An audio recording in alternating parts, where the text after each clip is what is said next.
Hi friends, எல்லோருக்கும் வணக்கம். வீட்டில் இருக்கிற கோதுமை மாவு வச்சு ஈஸியாக ஒரு ஸ்வீட் ரெசிபி சொல்கிறேன். இன்ஸ்டண்ட்டான ஸ்வீட் ஹல்வா எப்படி செய்கிறதுன்னு பார்க்கலாம். ஒரு டீ டம்ளர், அது வந்து ஒரு 100 கிராம் இருக்கும். அந்த டீ டம்ளர் கிளாஸில் ஒரு டம்ளர் கோதுமை மாவு எடுத்துக்கோங்க. அதே டம்ளரில் 5 டம்ளர் தண்ணி ஆட் பண்ணிக்கோங்க. ஆட் பண்ணி நல்லா பீட்ரு வச்சு நல்லா மிக்ஸ் பண்ணுங்கள், இல்லைனா ஸ்பூன் வச்சு நல்லா மிக்ஸ் பண்ணுங்கள். இன்னொரு பக்கம் அதே டம்ளரில் ஹாஃப் சுகர் எடுத்து அதை வந்து ஒரு பேனில் போட்டு கேரமலைஸ் பண்ணுங்கள். இந்த ஸ்வீட்டுக்கு நான் சுகர் எடுத்திருக்கேன். நீங்கள் வெல்லம் எடுக்கணும்னாலும் வெல்லம் எடுக்கலாம், இல்லை நாட்டு சர்க்கரை ஆட் பண்ணாலும் ஆட் பண்ணலாம்.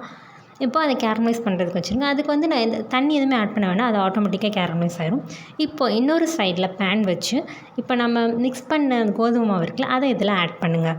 அதை இதில் ஆட் பண்ணி கைவிடாமல் கிளறிட்டே இருக்கணும். ஏன்னா அல்வா வந்து ஒட்டக்கூடாது. ஸோ கைவிடாமல் கிளறிட்டே இருங்க. இப்போ இந்த பக்கம் பார்த்தோம் அப்படின்னா நம்ம கேரமலைஸ் பண்ண சுகர் வந்து ரெடி ஆயிரும்.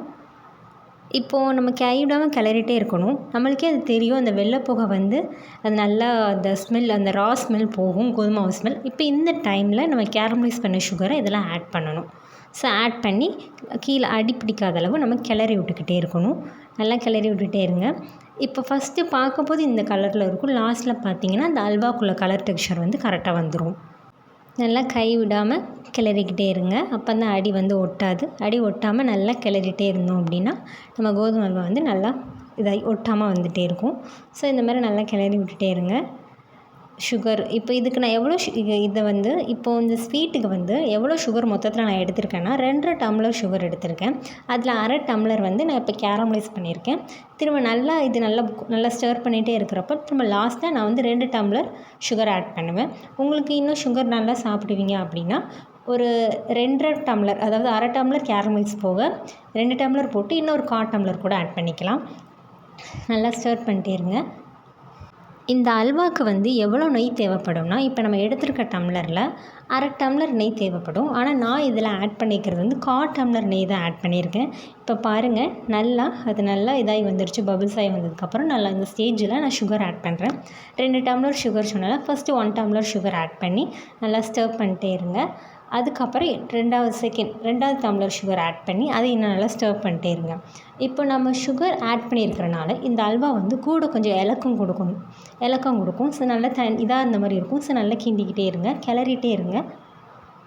நல்லா அடி ஒட்டாமல் கிளறிட்டே இருந்தீங்கன்னா அல்வா நல்லா வரும். ஸோ நல்லா கிளறிட்டே இருங்க.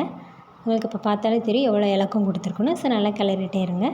கிளறிட்டே இருக்கும் பொழுது இந்த அல்வாவோட டெக்ஸ்சரே எப்படின்னா நல்லா திரண்டு வரணும். ஸோ நல்லா கிண்டிகிட்டே இருக்கும்போது உங்களுக்கே தெரியும், நல்லா மிக்ஸ் பண்ணும்போது அது நல்லா திரண்டு வருது. ஸோ நான் இதுக்கு வந்து நெய் வந்து எவ்வளோ எடுத்திருக்கேன்னு சொன்னோன்னா 1/4 கிளாஸ் தான் நான் எடுத்திருக்கேன்.